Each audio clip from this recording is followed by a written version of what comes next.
Obrigado por tua palavra. Eu amo a tua lei, Senhor. E ela vai estar sempre diante dos meus olhos e sempre no meu coração. Obrigado pela tua palavra. Eu a amo, Senhor, e quero continuar obediente a ela e praticando as suas verdades. Em nome de Jesus, nós pedimos e nós te agradecemos. Que assim seja. Amém e amém. Antes de você assentar, diga ao seu irmão que está ao seu lado: continue amando a sua Bíblia. Diga isso. Continue amando a sua Bíblia. Continue amando a palavra de Deus. Continue vivendo a palavra de Deus. Vamos isso. Diga isso para o seu irmão. Continue amando a sua Bíblia. Continue seguindo os conselhos da palavra do Senhor. Glória a Deus. Que bom, a palavra de Deus, ela é um alimento cotidiano para nós. A palavra de Deus, a Bíblia Sagrada, é um livro tão querido, tão odiado, o livro mais lido do mundo e o livro mais desprezado do mundo ao mesmo tempo. A Bíblia é um grande paradoxo. Muitos a amam, muitos a odeiam, muitos a desprezam e muitos a têm um carinho muito grande, mas ela vai continuar sendo a palavra de Deus. Amém? Eu quero aproveitar para abrir esse livro sagrado. É o primeiro livro das crônicas dos reis de Israel. Eu gostaria que você abrisse comigo esse texto. No capítulo de número 13.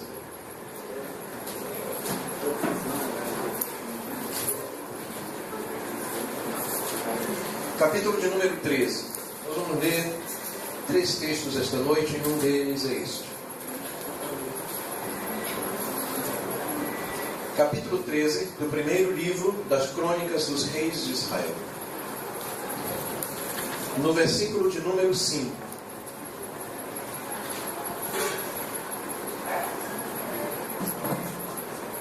A partir do versículo 5. Ok? Então Davi reuniu todos os israelitas desde o rio Sior, no Egito, até Lebo-Hamate, para trazerem de Kiriat-Jearim a arca de Deus. E Davi e todos os israelitas foram a Baalá, que é Kiriat-Jearim, em Judá, para buscar a arca de Deus. E o Senhor, que tem o seu trono entre os querubins, a arca sobre o qual o seu nome é invocado, da casa de Abinadab levaram a arca de Deus num carroção novo, conduzido por Uzá e Aiô. E Davi e todos os israelitas iam dançando e cantando com todo vigor diante de Deus, ao som de harpas, liras, tamborins, símbolos e cornetas. E quando chegaram à eira de Quidom, Uzá esticou o braço e segurou a arca, porque os bois haviam tropeçado. A ira do Senhor acendeu-se contra Uzá, e ele o feriu por ter tocado na arca. Uzá morreu ali mesmo, diante de Deus. E Davi ficou contrariado, porque o Senhor, em sua ira, havia fulminado a Uzá. Até hoje, aquele lugar é chamado Pérez Uzá. Agora vamos para o capítulo 15, ainda no primeiro livro das crônicas, capítulo 15, versículo de número 11. Capítulo 15, verso 11 em diante, que diz o seguinte: em seguida, Davi convocou os sacerdotes Zadoque e Abiatar, os levitas Uriel, Asaías, Joel, Semaías, Eliel e Abinadab, e lhes disse: vocês são os chefes das famílias levitas. Vocês e seus companheiros levitas deverão consagrar-se e trazer a arca do Senhor, o Deus de Israel, para o local que preparei para ela. Pelo fato de vocês não terem carregado a arca na primeira vez, a ira do Senhor, nosso Deus, causou destruição entre nós. Nós não tínhamos consultado sobre como proceder. Então o sacerdote e os levitas se consagraram para transportar a arca do Senhor, o Deus de Israel. Os levitas carregaram a arca de Deus, apoiando as varas da arca sobre os ombros, conforme Moisés tinha ordenado, de acordo com a palavra do Senhor. Davi também ordenou aos líderes dos levitas que encarregassem os músicos que haviam entre eles de cantar músicas alegres, acompanhados por instrumentos musicais, liras, harpas e símbolos sonoros. E assim os levitas escolheram Emã, filho de Joel, e Asaf, um parente dele, entre os Meraritas. Seus parentes escolheram Etã, filho de Coxaías, e com ele os seus parentes. Bem, até aí, que aí vai dar toda a relação daqueles cantores que foram na frente da arca. Ok.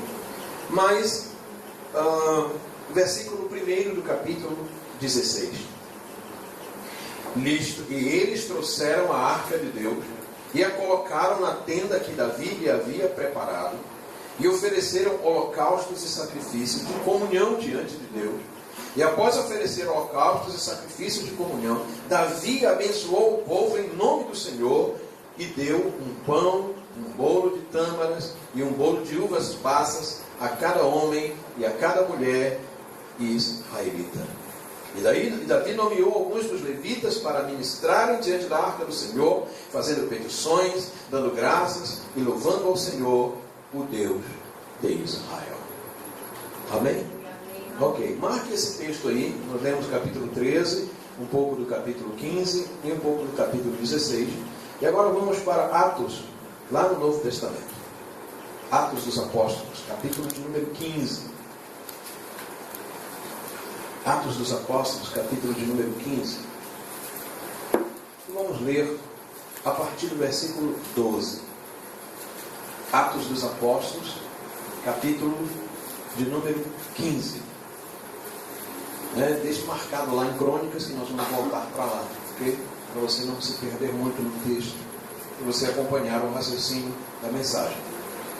Capítulo 15 de Atos, versículo 12 em diante. E toda a assembleia ficou em silêncio, enquanto ouvia Barnabé e Paulo falando de todos os sinais e maravilhas que por meio deles Deus fizera entre os gentios. Quando terminaram de falar, Tiago tomou a palavra e disse: Irmãos, ouçam-me. Simão nos expôs como Deus no princípio voltou-se para os gentios, a fim de reunir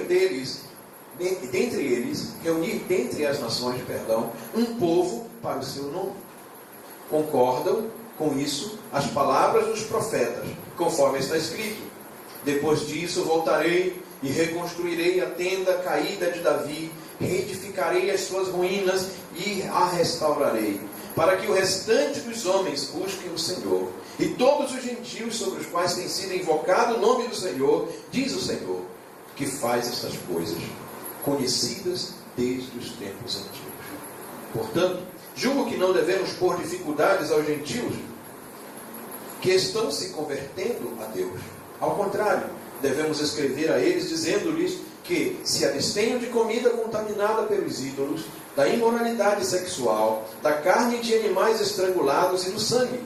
Pois desde os tempos antigos, Moisés é pregado em todas as cidades, sendo lido nas sinagogas todos os sábados. Amém. Ok. Estes textos têm coisas ou têm acontecimentos em comum, e eu quero esta noite falar sobre eles. No primeiro livro das Crônicas, relata no capítulo 13, capítulo 15, todo do capítulo 13 até o 16. Nós não lemos todo o texto devido à questão de tempo, mas eu quero resumir o que esse texto está nos dizendo. Esse é um momento muito importante da história, não somente do povo judeu, mas da história de todo o povo de Deus, tanto aqueles que são judeus, como aqueles que não são judeus. Porque esse momento da trasladação da Arca da Aliança para Jerusalém, no reinado de Davi, é um momento que muda algumas coisas, principalmente na questão da adoração da nação de Israel. Davi, ele se atreve a colocar dentro da adoração a Deus o louvor, comida e a permissão de outras pessoas que não são judeus. Essas três coisas principalmente aconteceram na trasladação da arca. E por isso é um momento muito importante. Porque a partir desse momento, a adoração a Deus, ela inclui a música acompanhada de instrumentos musicais, a celebração com comidas, com pratos que eram colocados ali diante dos sacerdotes e de todos que estavam participando da adoração, e a permissão de gentios ou pessoas que não eram judeus para participar dessa adoração. Até, se você ler a Bíblia de Gênesis até aqui o capítulo 13 de 1 Crônicas, toda a adoração feita a Deus era completamente diferente desse quadro. Na maioria das vezes não havia música, não havia a permissão de aqueles que não são judeus participarem ou chegarem próximos de um momento tão íntimo de adoração a Deus. E não havia comida para todos participar. E só a partir daqui todas essas coisas acontecem na trasladação da arca. No primeiro instante em que a arca está sendo trazida, acontece aqui, diz o capítulo 13, um incidente. Porque eles fizeram uma carroça muito grande. Colocaram a arca em cima dessa carroça. Colocaram bois para poder puxar essa carroça, para que ela transportasse a arca até Jerusalém. Mas no meio do caminho, diz o texto que um homem chamado Uzá, ele tocou na arca. Porque no caminho, na estrada, haviam pedras e buracos, algumas coisas assim, que a arca deu uma balançada, a carroça deu uma balançada e parecia que a arca ia tombar e cair. E Uzá tentou evitar isso. Ele tentou evitar que a arca tombasse, seria um constrangimento ainda muito maior. A arca da aliança ser derrubada, cair no chão. Então ele veio, certamente, com boas intenções, para tentar evitar isso. Mas o texto diz que a ira do Senhor se acendeu contra ele. E ele morreu ali, por tocar na arca. Deus mesmo o matou, por essa razão. E isso causou uma parada na festa. A festa parou. Alguém morreu na hora da festa. Não existe nenhuma festa que continue se alguém morre no momento. Parou tudo. Davi mandou parar as músicas, mandou parar a procissão, e vamos fazer o funeral de Uzá.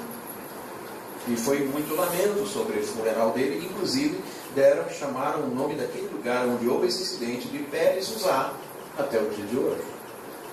Ok? Mas a arca voltou para o lugar onde estava, na casa de Obed-Edom, e se começou a pensar de que forma poderia trazer a arca da aliança daquele lugar para Jerusalém. Depois de reunir os sacerdotes começaram a ministrar e falar a Davi que a forma correta, segundo a lei de Moisés, para trazer a arca da aliança de um lugar, ou movê-la de um lugar para o outro, a forma correta era colocá-la sobre os ombros dos sacerdotes. E que os sacerdotes levitas deveriam levar a arca. E não sobre uma carroça puxada ou com tração animal.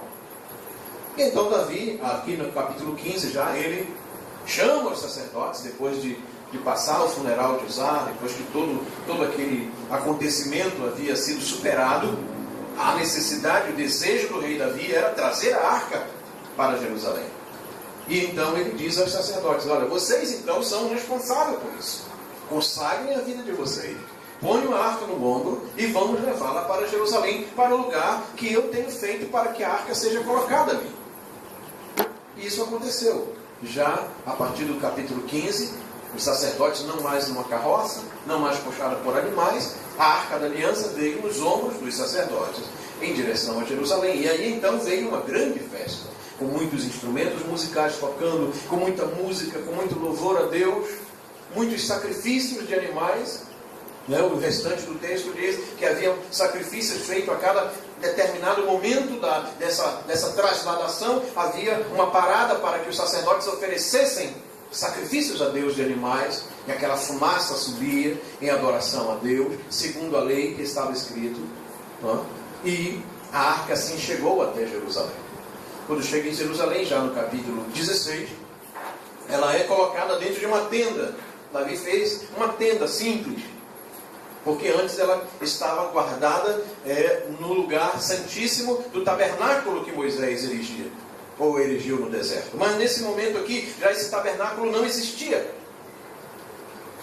Não existia mais o tabernáculo que Moisés fez no deserto. Não havia um lugar mais para colocar a arca como havia no deserto.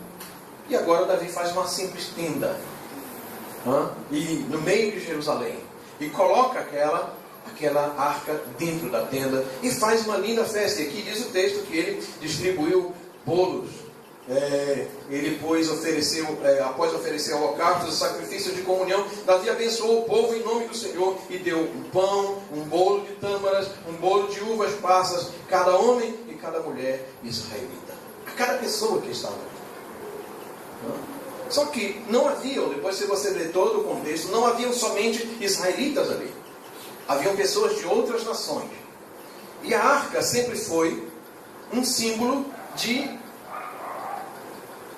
da presença de Deus em toda a sua plenitude. O que é chamado no Antigo Testamento de Shekinah. A manifestação perceptível, audível e visível de Deus. E isso acontecia sobre a arca, no propiciatório, na tampa da arca, onde haviam 2 querubins de ouro, com as asas, uma tocando na ponta da asa do outro, e ali no meio, por isso ele fala aqui que ele é chamado Deus que habita entre os querubins, porque ele se manifestava ali.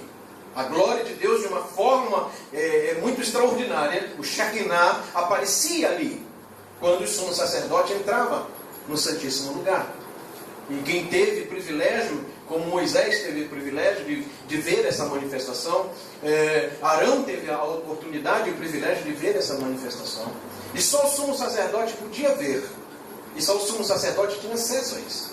Então, por isso que eu quero que você entenda esta noite o que essa história e essa escritura quer nos dizer e nos ensinar.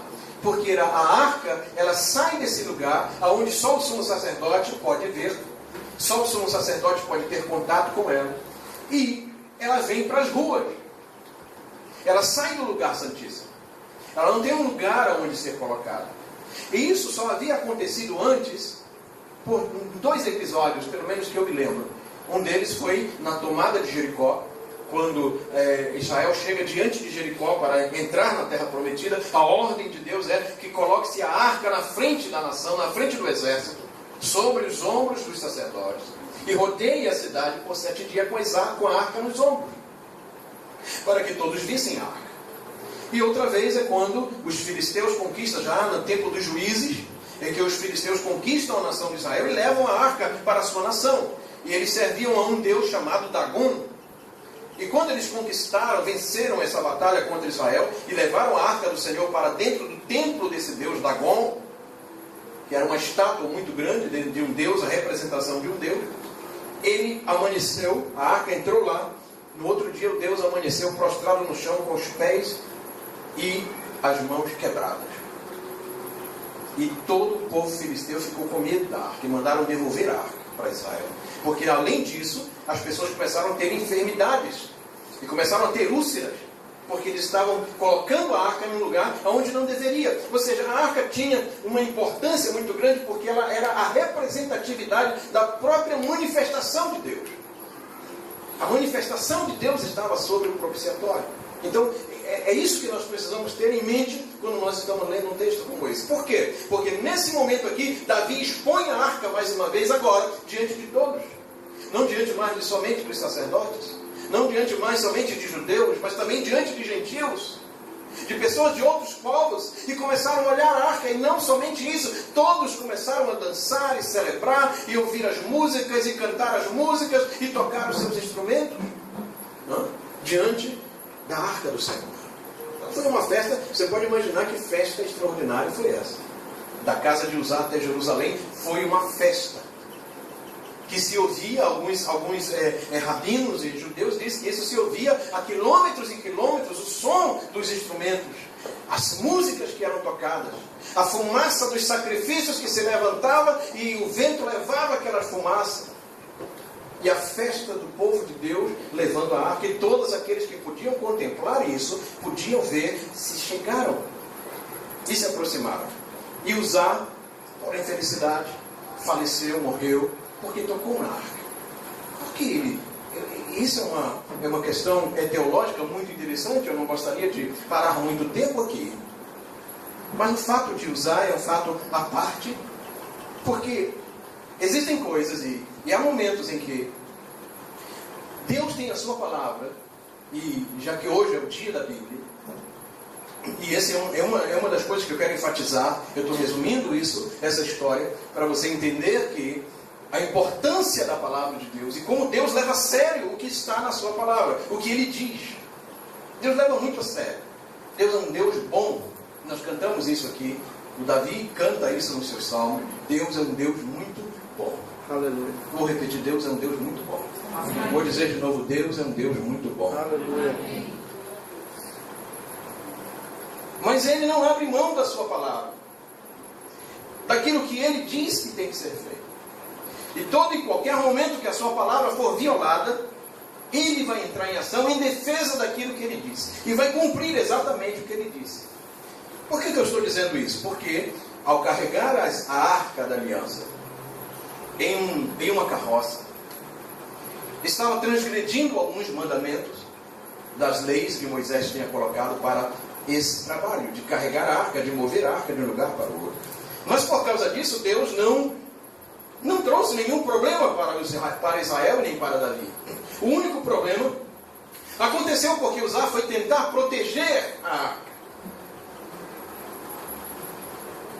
Porque ele pensou que a arca ia cair. E qual é o problema disso, pastor? O problema disso é quando nós começamos a ver aquilo que é o significado mais profundo da arca da aliança, a presença e a manifestação de Deus. Por que Deus se sentiu ofendido com aquilo? Por que Deus manifestou a sua ira naquele momento contra Uzá? Porque a arca representava a própria presença de Deus. E que Deus sabe o que Ele está fazendo e por que Ele está fazendo. E quando Uzá tocou na arca para tentar segurá-lo, foi como um homem, um ser humano, uma criatura de Deus, tentando segurar Deus que vai cair.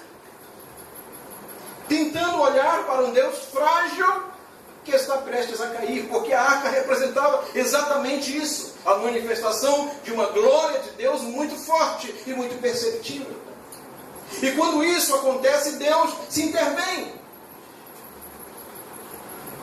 E todas as vezes que nós desprezamos a palavra de Deus, e que nós tentamos fazer Deus de alguém que é comum, de alguém que é sustentado por outro, de alguém que precisa de ajuda, de alguém que precisa de uma mãozinha minha para que ele possa existir e se manter, Deus vai se manifestar sempre que isso acontece. Porque Deus não aceita de forma nenhuma, ainda mais num momento como esse, em que milhares de pessoas, não somente do seu povo, mas de outras nações, estavam vendo aquela cena, em que a arca de Deus, que representava a própria presença de Deus, está sendo levada da casa de Obed-edom para Jerusalém. Entende isso? O sentido disso é exatamente esse. Deus não aceita isso. Deus sabe cuidar dele mesmo. Vou repetir, Deus sabe cuidar dele mesmo. Não trate Deus como se fosse uma coisinha qualquer. Não pense que a palavra dele, o que ele diz, é algo que não vai prevalecer ou que vai ser destruído. Não tenha pena de Deus. Não acho que porque a maioria das pessoas não querem Deus ou não querem Deus, e que Deus, coitado, está sendo desprezado, tadinho, estou com pena de Deus. Não! Deus é Deus. Vou repetir, Ele sempre será Deus. O que Ele quer é ser honrado e glorificado. Porque Ele sabe cuidar dele mesmo. Porque não é nós, ou não somos nós, melhor dizendo, que o sustentamos, mas mas é Ele que nos sustenta. Aleluia. Ele não depende de nós, nós dependemos dele. Deus sabia o que fazer naquele momento. Até porque Deus já estava sendo tolerante em deixar que a arca estivesse posta sobre uma carroça para ser levada a Jerusalém. Então, em outras palavras, Deus está dizendo: não abuse da minha tolerância. Porque quando você pensar que você está conseguindo me dobrar ou fazer do seu jeito, eu vou intervir e eu vou agir, porque eu não dou minha glória para ninguém. A minha glória é minha, diz o Senhor.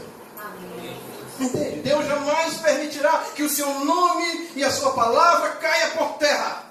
Deus jamais permitirá que o seu nome e a sua palavra sofram algum tipo de humilhação. Deus sempre será honrado em todos os momentos e em todos os instantes, pelos séculos dos séculos. Amém. Entende? Então por isso nós não podemos ignorar isso. E muitas vezes nós batemos de frente com Deus, porque nós ignoramos as suas leis, porque nós ignoramos o que Ele diz. E porque às vezes nós tentamos agir de forma como se Deus não pudesse agir por Ele mesmo. Deus é absoluto, Ele não depende de nada, Ele não depende de ninguém, simplesmente Ele é Deus. A honra e a glória sempre vai ser dele. Amém? Então escute isso, por favor, nesse dia da Bíblia. Deus tem sido tolerante conosco. Muitas vezes nós o desprezamos. E muitas vezes nós ignoramos a sua palavra e continuamos caminhando, e Ele vai nos olhando como Ele estava olhando. Imagina Deus olhando a arca da aliança em cima de uma carroça sendo puxada por bois. Você acredita que Deus estava satisfeito com aquilo? Mas Deus estava tolerando a ignorância das pessoas, que não sabiam o que estava acontecendo. A negligência dos sacerdotes, que deveriam ter orientado o rei, porque eles sabiam disso. A lei estava lá para ser examinada pelos sacerdotes, que deviam ter ministrado a palavra e dizer: não é assim que se procede. Mas assim mesmo Deus foi tolerante. Mas chega um momento em que Deus vai agir conforme a sua palavra. E isso pode causar danos às pessoas, porque Deus jamais perde. Deus sempre vai ganhar. Porque Deus está acima de todas as coisas. Amém? Eu estou dizendo isso por quê? Porque muitas das vezes, quando as pessoas leem um texto como esse e não conseguem entender a grandeza de Deus, a primeira coisa que vem na mente de muita gente é que Deus é um Deus intolerante, que Deus é um Deus ditador, que Deus é um Deus tirano. Como ministro essa noite de Deus e como pregador da palavra de Deus, eu vou de encontro a essa sofisma e vou de encontro a essa altivez que se levanta contra o conhecimento de Deus, e declaro aqui, para quem quiser me ouvir, que Deus não é tirano, que Deus não é intolerante e que Deus não é alguém sem coração. O Deus que está aqui presente, o Deus da Bíblia, é um Deus amoroso, é um Deus bondoso, é um Deus tolerante, é um Deus que cuida daqueles que é seu e que Ele jamais permitirá que a sua palavra caia por terra. Jamais. Jamais. A sua palavra prevalecerá. Ele diz: eu velo sobre a minha palavra para a cumprir. Amém? Por isso, entenda essa verdade sobre Uzá. A vida de Uzá me ensina isso. A vida de Uzá me ensina que Deus, Ele tem os seus limites. E que Ele permite que nós andemos até certo ponto. Muitas vezes Ele nos tolera em nossas negligências, Ele nos tolera em nossa ignorância, em nossa falta de conhecimento. Mas chegará um momento em que Deus não permitirá isso, quando a gente vai se acostumando com isso e achando que a gente consegue enrolar Deus e dobrar Deus, porque a gente não quer se humilhar diante da sua palavra para conhecê-lo como verdadeiramente Ele é. Deus vai agir nesse momento. Vou repetir: Deus vai agir nesse momento. Vou dizer mais uma vez: Deus vai agir nesse momento. Porque Deus não dará a sua glória a ninguém. Esse é um espetáculo, é um acontecimento à parte dentro dessa festa maravilhosa da trasladação da arca.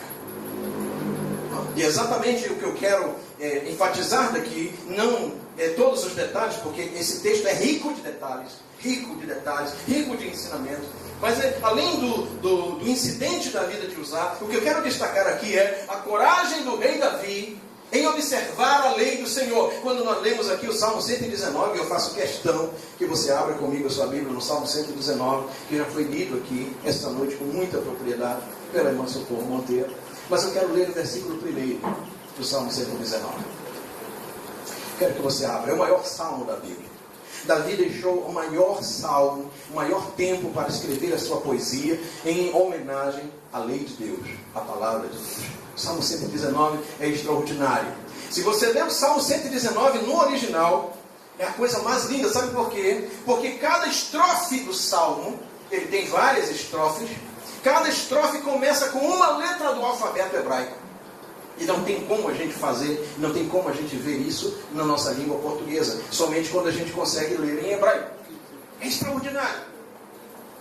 E no versículo 1 ele diz assim: como são felizes os que andam em caminhos irrepreensíveis, que vivem conforme a lei do Senhor.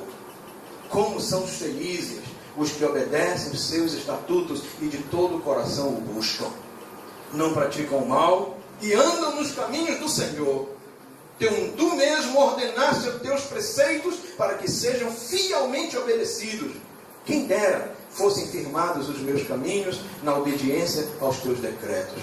Então não ficaria decepcionado ao considerar todos os teus mandamentos. Eu te louvarei de coração sincero quando aprender as tuas justas ordenanças. Obedecerei os teus decretos e nunca me abandones. Quantos dizem amém? Maravilhoso. Não se preocupe que eu não vou ler todo o Salmo 19. Diga glória a Deus por isso. Se bem que o dia hoje merece que a gente leia ele todo.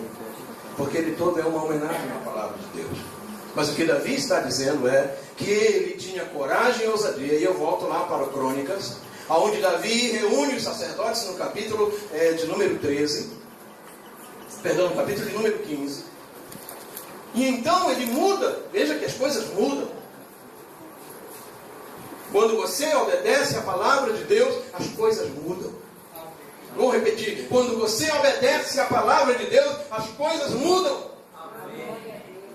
A ignorância e o desprezo às leis do Senhor vão trazer morte, como trouxe de usar. Vão parar as nossas festas. As nossas festas vão parar quando a palavra de Deus começar a ser desobedecida. A música vai cessar. Os instrumentos vão parar de tocar. A festa vai acabar. Os sacrifícios vão acabar. Por quê? Porque vai vir o cheiro da morte. Porque vai vir a presença da morte. Quando a ignorância da palavra de Deus, quando o desprezo às leis de Deus acontecerem.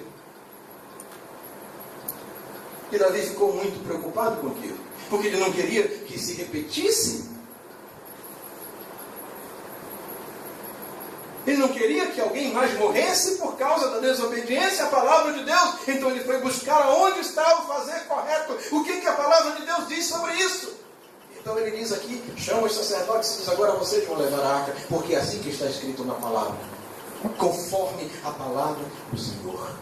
Repita isso, conforme a palavra do Senhor. Só vocês agora. Conforme a palavra do Senhor. Uma vez mais. Conforme a palavra do Senhor. Amém? Amém. Conforme a palavra do Senhor. Como é que a palavra diz? Colocar a arca nos ombros dos sacerdotes. Então não vamos fazer carroça. Não vamos colocar a arca de Deus numa carroça quando a Bíblia diz que ela tem que ser carregada no ombro do sacerdote. Esse é o sentido que eu gostaria de tomar nesta noite. E às vezes, para tomarmos essa decisão, nós precisamos ser corajosos. Nós precisamos tomar atitudes que demonstrem que realmente nós amamos a palavra de Deus, porque isso vai ser refletido. E aí eu quero lhe dar uma dica importantíssima. Grave o que eu vou lhe dizer. E se você ama a Bíblia, como você disse essa noite que ama, você vai experimentar isso todos os anos da sua vida. E sabe o que você vai experimentar? É que tudo que você faz de acordo com a palavra de Deus vai durar para sempre. Tudo que você faz de acordo com a palavra de Deus vai durar para sempre. E eu vou já explicar por quê. Mas antes de eu explicar isso, eu quero ressaltar a ousadia de Davi em mudar de atitude. Porque ele percebeu que desobedecer à lei de Deus traria morte. E é muito interessante quando a gente percebe isso. Mas eu conclamo a você nesse dia da Bíblia hoje. Não espere que o cheiro da morte chegue. Não espere que incidentes tão desagradáveis venham a acontecer para que você reconheça que precisa tomar atitudes para mudar as coisas. Não espere que coisas terríveis e desagradáveis venham a acontecer para que você possa realmente se voltar e fazer aquilo que a palavra de Deus ordena que seja feito. Aproveite a oportunidade enquanto Deus está sendo tolerante e comece a tomar atitudes que digam: eu não posso continuar assim.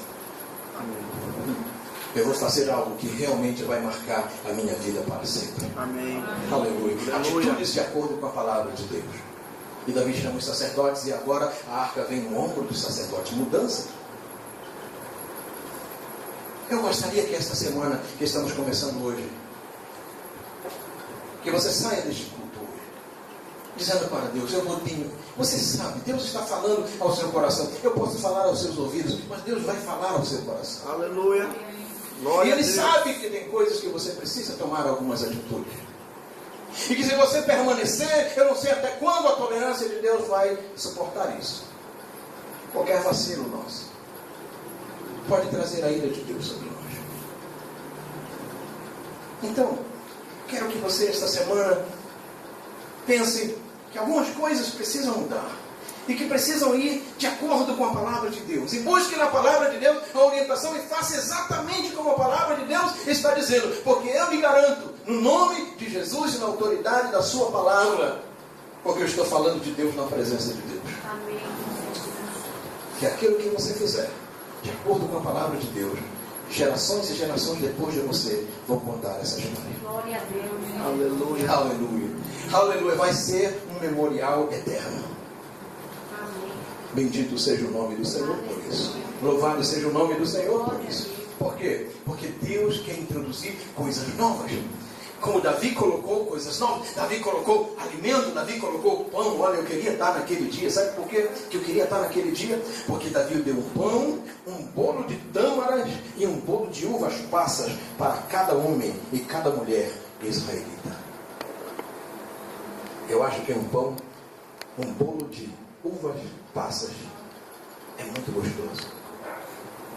Eu não sei se você gosta, mas eu gosto. Até de panetone eu gosto. Imagina, Lucas, um bolo de uvas passas. Que delícia. Ei, deixa eu falar uma coisa para você. Você não tem ideia. Como é que diz uma coisa tão grande como essa? Meu vocabulário é muito pobre para expressar. Mas você não tem ideia do sabor que Deus quer dar para a sua vida. Amém. Você não tem ideia do gostoso que é a vida quando se obedece à palavra de Deus. Você não tem ideia do que Deus faz quando a gente se propõe a seguir a sua palavra. Deus vai colocar um novo sabor na nossa vida. Aleluia, aleluia. Deus vai trazer uma alegria extraordinária. Um novo cântico nós vamos cantar. Amém. Aleluia. A inspiração vai vir e a poesia vai fluir de uma forma extraordinária. Músicas vão ser cantadas para exaltar e glorificar o nome do Senhor. Amém? Por quê? Porque a palavra de Deus está sendo obedecida. Agora olha que coisa extraordinária. E aqui eu vou caminhar para o encerramento da mensagem. Aqui, a palavra de Deus sendo obedecida, ela não somente trouxe benefícios a Davi, a sua casa, ao seu reino e à nação de Israel, mas trouxe benefícios a outras nações. Ei, escute por favor, chegue o seu ouvido aqui pertinho do que eu estou dizendo, escute por gentileza, só para nós que estamos aqui esta noite.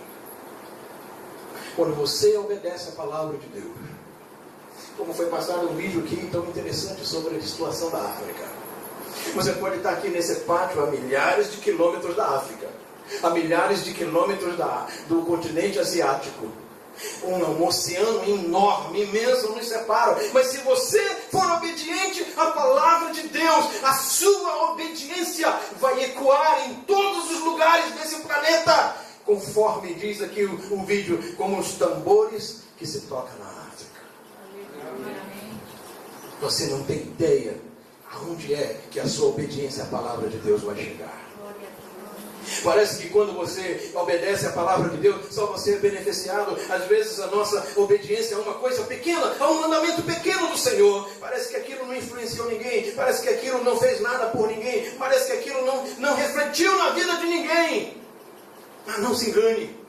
Deus está olhando todas essas coisas. E quando Ele encontra alguém, por isso Ele disse à mulher samaritana, os verdadeiros adoradores adorarão a Deus em espírito e em verdade.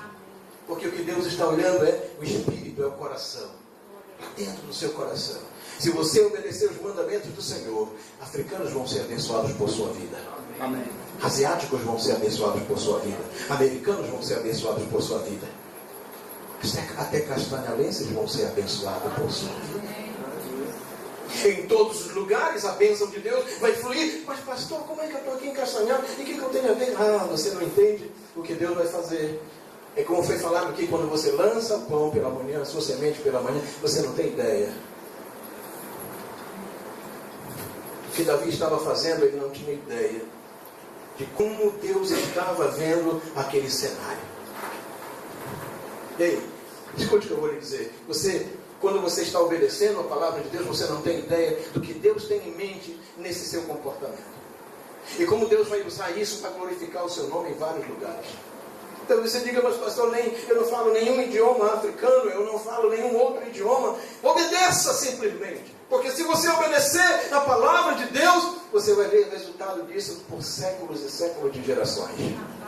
E como é que você me garante isso, pastor? Vamos para Atos, lá no capítulo 15. Onde nós lemos. O que diz o capítulo 15? O capítulo 15 diz... O que diz o capítulo 15? O capítulo 15 conta da primeira reunião apostólica, do primeiro concílio, da primeira conferência apostólica, da primeira convenção apostólica. E sabe qual era o tema? Sabe qual era o tema? Os gentios. Sabe qual foi o tema da primeira convenção entre os apóstolos? Os gentios. Por quê? Porque os gentios, quem são os gentios? Aqueles que não são judeus. A igreja, até o capítulo 15, era formada somente de judeus. Alguém está me ouvindo? Amém. Ok. Era formada somente de judeus. Nenhuma outra nação da terra tinha acesso às revelações de Deus, à presença de Deus, às alianças de Deus. E agora Deus se manifesta por meio de Jesus Cristo a um homem de Tarso chamado Saulo, que era um fariseu, perseguidor da igreja, um homem zeloso pela lei de Deus e que matava pela lei. Se alguém desobedecesse a palavra de Deus na frente de Paulo, ele era capaz de matar essa pessoa, porque ele não suportava que alguém desobedecesse a lei de Deus. E Deus aparece para ele por meio de Jesus, no capítulo 9 desse mesmo livro de Atos. E quando Paulo tem um encontro com o Senhor Jesus, então ele começa a ver as Escrituras de uma forma completamente diferente. Ele amplia a visão dele. E entende que Deus não é somente o Deus dos judeus, que Deus não é somente o Deus de rico, que Deus não é somente o Deus de pobre, mas que Deus é o Deus das nações, que Deus é o Deus dos povos, que Deus é o Deus de toda a terra, que Deus não tem fronteira, que Deus não tem preferências, que Deus é o Deus de toda a terra. A Ele seja a honra e a Ele seja a glória para todo sempre. E esse Deus de toda a terra está em Castanhal, no bairro da Saudade, nesse simples lugar. Ele está aqui esta noite. Se eu fosse você, eu aplaudia e agradecia o nome dele. Com forte aplauso. Ele é o Deus das nações, porque Ele é o Deus de todas as povos. Aleluia. Bendito seja o Senhor. Glória a Deus. Aleluia. Aleluia. Aleluia. E agora surge um grande problema. Aleluia. Qual o problema? Os judeus tinham tradições que os gentios, aqueles que não eram judeus, não seguiam. E muitos judeus começaram a ter problemas, a contendas de doutrina, e começaram a dizer: nós não podemos aceitar os gentios, porque para eles servirem a Deus, eles têm que se circuncidar, eles têm que guardar o sábado, eles têm que cumprir uma série de mandamentos que Moisés ordenou ao seu povo. Então foi essa a razão por que a reunião do capítulo 15 aconteceu. E quando a reunião está no seu ápice, em que alguns diziam uma coisa: vamos aceitar os gentios ou não vamos receber, eles são salvos ou não são salvos, e Paulo contou tudo que Deus havia feito por seu intermédio, por meio de Barnabé, por meio de Silas, nos lugares onde eles foram estabelecendo igreja entre os gentios. E no meio de tudo isso, se levanta Tiago, o líder da igreja em Jerusalém. Não era Pedro o líder da igreja de Jerusalém, era Tiago. Versículo 12 ele diz: Toda a assembleia ficou em silêncio, enquanto ouvia Barnabé e Paulo falando de todos os sinais e maravilhas que por meio deles Deus fizera entre os gentios. Quando terminaram de falar, Tiago tomou a palavra e disse: irmãos, ouçam-me.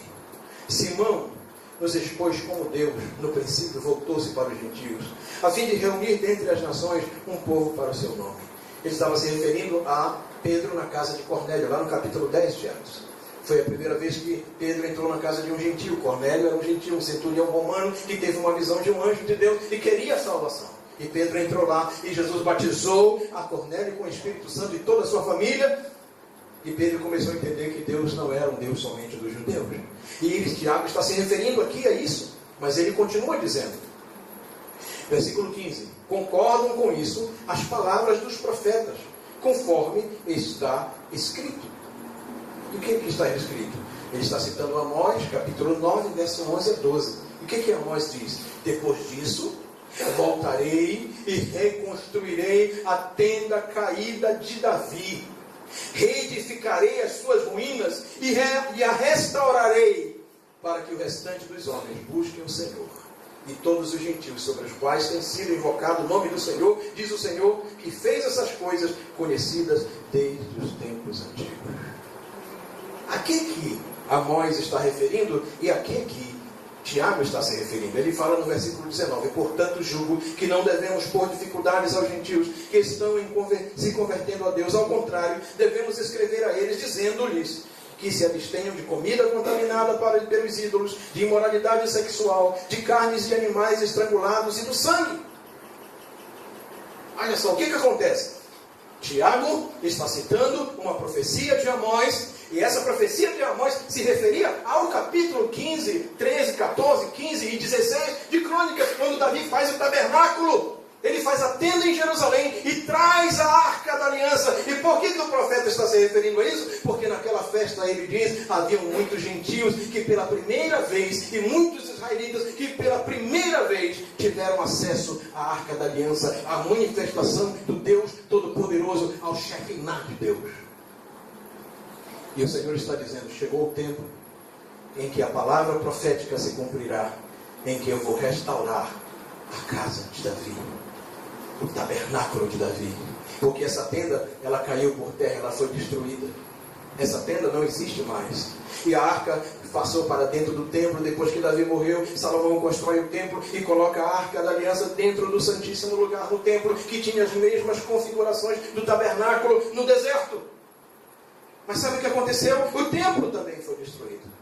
Mas quando Deus se volta para o Novo Testamento, para mim, para você, para todos os gentios, Ele não diz, eu vou restaurar o templo de Salomão que caiu. Não, Ele diz, eu vou restaurar o tabernáculo de Davi. Por quê? Porque o tabernáculo de Davi representa uma comunhão com o Deus que se manifesta em seu Shekinah, na tampa do propiciatório, a todas as nações, a todos os povos. O templo simboliza uma barreira onde só judeus e o sumo sacerdote podiam entrar, mas na tenda de Davi todos podiam comer bolos de uvas passas, todos podiam chegar perto da arca e todos podiam cantar um louvor e se prostrar diante de Deus e lhe oferecer sacrifícios de adoração. Amém. Aleluia. Por isso Deus diz, eu não vou restaurar o templo, mas eu vou restaurar a tenda de Davi. Aleluia. Que simboliza o nosso acesso a uma adoração de todas as nações diante do Senhor, de todos os povos diante do Senhor. Por que isso aconteceu? Escute o que eu vou lhe dizer. Porque Davi resolveu fazer as coisas conforme a palavra do Senhor. Anos, milhares de anos depois, aqui em Atos dos Apóstolos, já no tempo do Novo Testamento, é lembrado o tabernáculo de Davi. E sabe quantos anos se passaram depois de Atos? Mais de 2000 anos. E eu estou aqui de novo relembrando. E se o Senhor Jesus não voltar nesta geração, outros pregadores depois de mim vão abrir Atos dos Apóstolos e vão continuar dizendo que o tabernáculo de Davi será restaurado e ele é a igreja. Amém. Porque a igreja é o local formado por todos os povos, onde todos têm acesso ao lugar santíssimo na presença de Deus. Sabe por quê? Porque ele resolveu obedecer a palavra do Senhor. E quando a gente resolve obedecer a palavra do Senhor, aquilo que a gente faz vai durar por gerações e gerações e gerações. Ei, quando Davi naquele dia, Natan, quando Davi naquele dia cantou aquelas músicas, quando Davi resolveu trazer a Arca da Aliança sobre os ombros dos sacerdotes para Jerusalém, o Brasil nem era descoberto. Ele não sabia que ia existir uma cidade chamada Castanhal. Ele não sabia que ia existir uma igreja por nome Igreja de Deus da Profecia.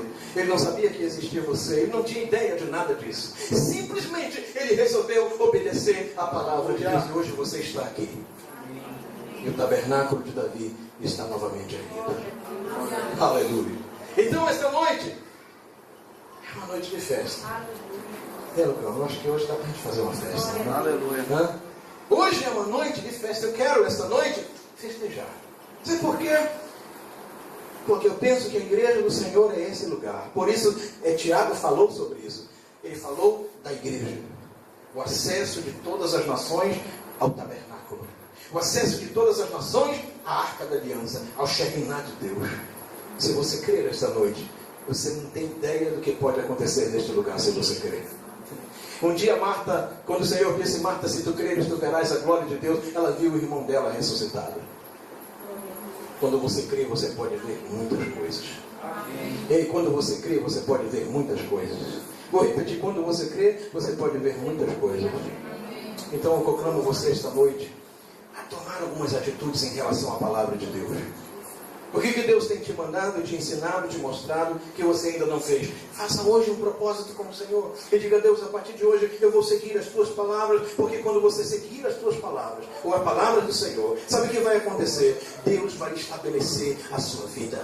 Deus vai firmar a sua história. Deus vai firmar a sua vida. E você vai ter experiências como nunca você teve antes na sua vida. E não só isso, outras pessoas vão ser beneficiadas. E aí outras pessoas vão ser beneficiadas. Vou dizer mais uma vez, outras pessoas vão ser beneficiadas. Quantos esta noite creem nesta palavra? Quantos nestas noites celebram que o tabernáculo de Davi está levantado neste lugar? Quantos entendem que nós estamos vivendo esse momento em que esse pátio é hoje para mim o tabernáculo de Davi? Esse lugar simples é o tabernáculo de Davi, aonde todos os povos, pessoas de todas as raças, tribos e nações podem se achegar a Deus através da sua palavra. E em último lugar, eu quero lhe dizer nesta noite, obedeça a palavra de Deus. Amém. Muitas pessoas acham que ser cristão e seguir a palavra de Deus é coisa de gente que não tem muito o que fazer e não são muito intelectuais e não sabem muito pensar. Mas deixa eu dizer uma coisa a essas pessoas que talvez não tenha ninguém aqui com esse pensamento, eu espero que não. Mas se tivesse, ou se de alguma forma alguém que tem esse pensamento possa me ouvir um dia, deixa eu lhe dizer uma coisa. Para seguir a palavra de Deus, tem que ser muito homem, muito macho. Aleluia. Tem que ter muita coragem, tem que ser muito de Deus, tem que ter um coração muito quebrantado. Seguir e obedecer a palavra de Deus é coisa de quem tem coração quebrantado e crê de verdade, e tem coragem de aceitar mudanças. E esta noite eu sei que Deus tem pensado em coisas extraordinárias para a sua vida, para a sua família. Aleluia. Eu sei que Deus quer fazer muito mais do que Ele tem feito e Ele quer fazer muito mais sobre a sua vida. Ele só está esperando que esta noite você tome uma posição e diga, eu vou fazer que a palavra de Deus seja obedecida na minha vida. Porque quando isso acontecer, você vai ver a glória de Deus. Vou repetir, você vai ver a glória de Deus. Você vai ver coisas extraordinárias acontecerem.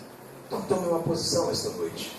E diga, Deus, hoje no dia da Bíblia eu vou resolvi obedecer o que a Escritura diz. Não o que a religião diz, não o que A e B dizem, mas o que a tua palavra diz. Porque se você obedecer as Escrituras, Deus vai vir sobre a sua vida de uma forma extraordinária. E através da sua vida, muitas pessoas vão ser abençoadas por Deus. Quantos querem abençoar a África? Quantos querem abençoar a Ásia? Quantos querem abençoar o Brasil? Quantos querem abençoar Castanhal? Então obedeça a palavra de Deus.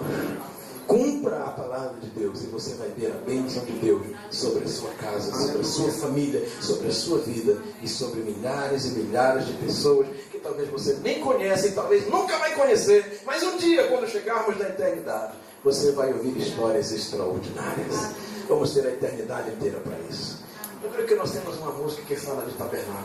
Eu já ouvi cantar essa música em algum lugar, e eu creio que a gente pode cantar essa música hoje.